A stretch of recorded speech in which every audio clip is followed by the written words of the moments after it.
used his adopted children for years. And so that news comes out, and he was being trained to take over this megachurch at this point. And so he's in jail to this day. And I'm sitting here going, how is this pervert able to sit around children his whole life? And parents can look at this and be like, he's a pastor. They're safe with him.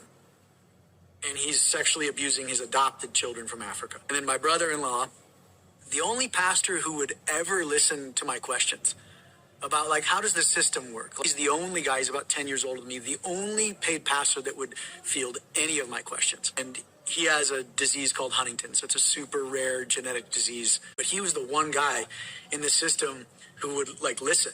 And so he'd come over and we'd sit and we'd drink whiskey on my little deck and we would just talk theology for hours. Okay, I finally understand what you mean. And I'm like, well, what do you mean? He goes, I quit my job today. And he's like, I got a job at Trader Joe's. And he goes, I preached my last sermon because I went back through Paul's letters and I get it. Like, he preached unencumbered of needing anything from the people he preached to because he wanted to present Christ as Christ alone with no institution or no demand behind him.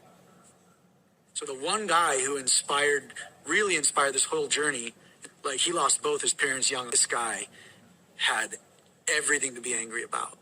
And instead, the one thing he wanted to present to the world was Christ. And I'm like, that's a man of God. And he's dying today, almost on his deathbed. It's like, how did that guy get painted with so much baggage and crap? And then a person like me, who literally is just a train wreck wanting to kind of go out with a bang, God's for some reason keeping his hand over me. And so all these three storylines and experiences collided at once. And so at 25, I bought the religion business. That's where I tasted righteous anger for the first time. Not only for the institution, but for God.